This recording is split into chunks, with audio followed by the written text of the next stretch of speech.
Salam cerdas, Ibu Bapak, saudara-saudara yang saya hormati. Berjumpa kembali dengan saya di kanal Awali Rizki dalam sesi komentar berita. Kali ini saya akan menyoroti berita yang bersumber dari pernyataan Menteri Keuangan Purbaya yang mengomentari soal kondisi terkini ekonomi. Banyak media yang memberitakan, saya pilih dari Tirto ID. Judulnya, IHSG dan rupiah jatuh, Purbaya salahkan proyeksi sejumlah ekonom. Menurut saya ini unik ya, judul dan nanti isi beritanya ini seorang menteri menyalahkan proyeksi para ekonom ya. Nah, saya bacakan, Menteri Keuangan Purbaya Yudisadewa mengatakan kejatuhan indeks harga saham gabungan IHSG dan depresiasi nilai tukar rupiah pada perdagangan hari ini. Hari ini berarti pada saat diberitakan ya, tanggal 9 Maret siang jam 13.53, berarti hari Senin ya. Nah, ini ada gambar Pak Bu Edit, itu memang IHSG dan rupiah melemah ya.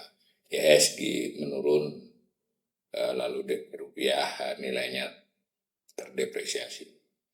Kata Pak Purbaya ini dipicu oleh narasi pesimistis yang berkembangan di kalangan pelaku pasar mengenai prospek ekonomi Indonesia.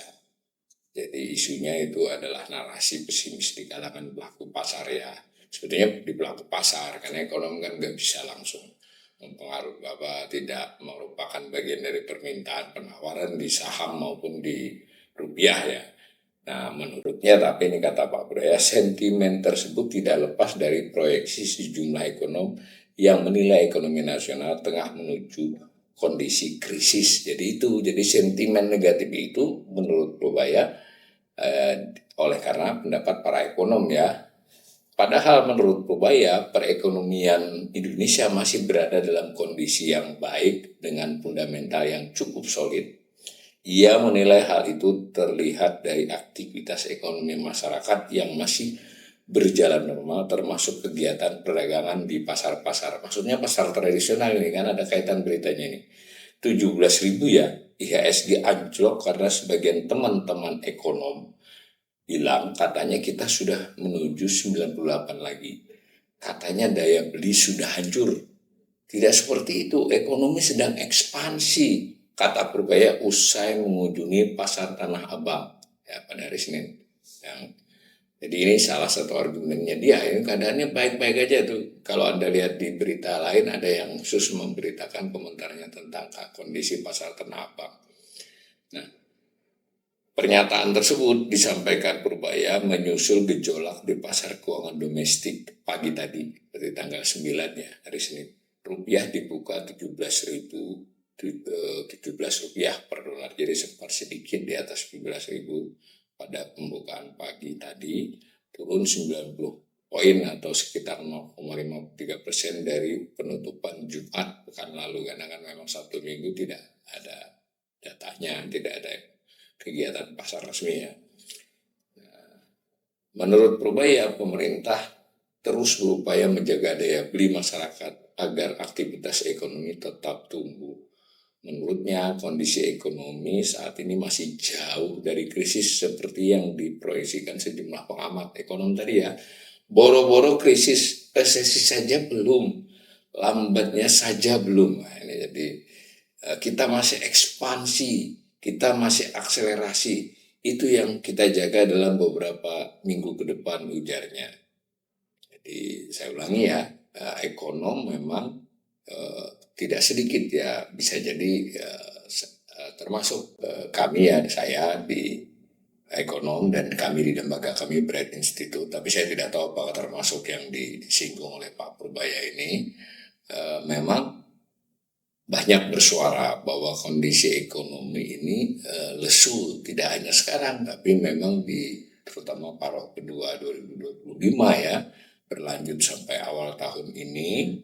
Nah, banyak kami sendiri di Bright mengingatkan ada risiko untuk resesi dan krisis. Jadi krisis itu adalah level resesi yang cukup parah ya. Kalau memburuknya itu sedang itu ya sebelah resesi gitu ya.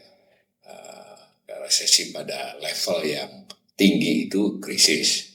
Nah ini kata-kata Pak Purbaya boro-boro krisis resesi aja belum, lambat aja belum. Nah bahkan melambat pun belum. Ini benar ya kalau berdasarkan data makroekonomi, pertumbuhan ekonomi, pengangguran, manufacturing index semacam itu memang belum resesi. Tapi kalau soal sudah melambat atau belum ini sebetulnya bisa diskusi ya, karena indikatornya banyak kan.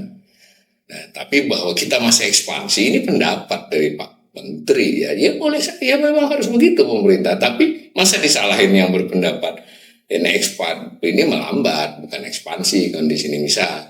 Dan ini tadi beliau ini sebenarnya ada kaitan dengan kunjungan Tanah Abang ya, Tanah Abang ramai kok gitu kan, kira-kira gitulah.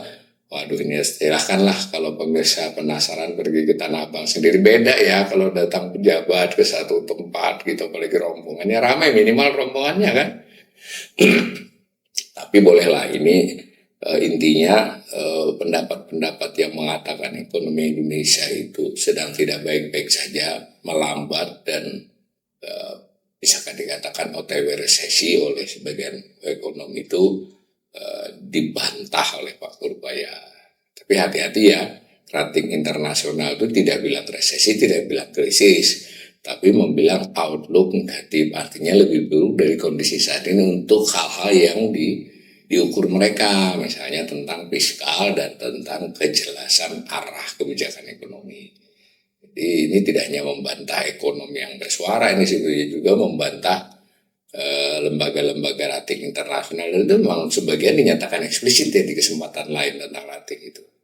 Ini maka Purbaya juga meminta investor di pasar saham tidak panik menghadapi gejolak yang terjadi saat ini. Ia menilai pondasi masih kuat, pondasi perekonomian maksudnya ya.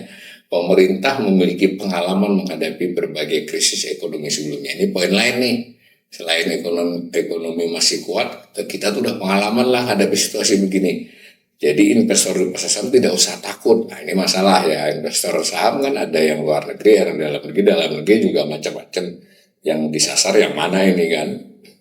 Nah pondasi kita jaga betul. Saya kira kalau pelaku-pelaku pasar, pelaku-pelaku yang besar apalagi global gitu ya, mereka kan tidak dari media saja, mereka punya ekonom sendiri yang bahkan mungkin tidak berkomentar di media, tapi kan menghitung kemana arahnya ini ya. Nah, kita sudah tahu lah, tapi pengalaman kata Pak Purbaya menghadapi ini 9798 apa penyebabnya, pemerintah sudah tahu kan. Ia menambahkan juga pengalaman dalam menjaga stabilitas ekonomi saat terjadi gejolak global. Jadi di luar seperti krisis keuangan 2008 maupun saat pandemi pada 2020. Pengalaman 2008, 2014 itu kita mengalami gejolak internasional ada. 2020 kita bisa menjaga dengan dan mempertahankan pertumbuhan ekonomi. Jadi teman-teman tidak usah takut. Kita sudah punya pengalaman dan pengetahuan yang cukup untuk memitigasi gejolak yang terjadi, ujarnya. Sampai situ ya wajarlah Menteri Keuangan bicara begitu. Tapi terkait dengan bahwa sentimen negatif diciptakan para ekonom itu jelas berlebihan ya. Kalau 1, 2, atau 3 ekonom gitu bersuara tentang yang kritis itu nggak mungkin lah bisa mempengaruhi pasar saham dan pasar uang ya kan, rupiah pasar uang ya, saham nggak mungkin. Kalau dia mempengaruhi berarti pandangan itu disampaikan oleh banyak ekonom, dan tidak hanya ekonom yang tampil di media, ekonom-ekonom yang di dalam lembaga-lembaga investasi itu sendiri atau konsultan dari para pelaku tuh. Dan yang kedua, yang ini yang paling penting, kalau memang kondisinya kuat, kalau memang yang diberita-beritakan itu misalnya tentang kebijakan kondisi fiskal pemerintah, arah kebijakan yang jelas, pemerintah sedang ngapain dan mau apa saja sepanjang tahun ini dan tahun-tahun depan, ya pandangan kritis beberapa orang itu ya bisa dibilang nyinyir kan begitu. Nah dan menarik juga, ini saya kira untuk sejauh yang saya ingat untuk Menteri Keuangan, selevel lingkungan atau Menteri Perekonomian lah semacam itu, untuk hal terkait dengan pasar uang dan pasar saham yang disalahkan untuk ekonom itu baru kali ini.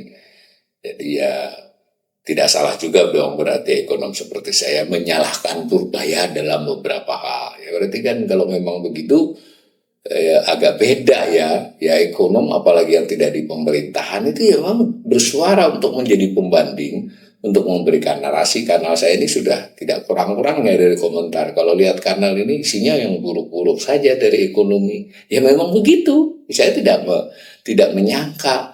Tapi itu beda dengan menginginkan terjadinya yang buruk ya. Tugas ekonom, terutama yang di luar pemerintahan, di mana saja di negara-negara yang lebih sehat perekonomiannya, wacananya, ya tugasnya ekonom itu memberikan kritik, memberikan pandangan yang berbeda. Dan silakan Pak Purbaya sebagai Menteri Keuangan membangun sentimen positif dengan pernyataan-pernyataannya, tapi dalam konteks ini agak di luar jalur, itu namanya ad hominem ya, menyalahkan ekonomnya ya, pandangannya silakan, karena yang dikritik oleh lembaga rating, yang dikritik oleh ekonom itu beririsan, bahkan sebagian sama. Ya tapi bagus juga lah, saya juga senang dengan berita ini sehingga bisa dibacakan biar silakan para pemirsa menimbang-nimbang dari semua pandangan-pandangan tersebut. Mudah-mudahan kita semua berharap ke depannya ekonomi Indonesia masih tetap baik, bertumbuh seperti yang dikatakan Pak Purbaya ini, jauh dari resesi apalagi krisis. Tetapi kita tidak bisa menafikan pandangan-pandangan yang didasari oleh indikator, didasari oleh penalaran, didasari oleh teori maupun hubungan kausalitas antar berbagai faktor, bahwa risiko memburuknya ekonomi itu sudah di depan mata.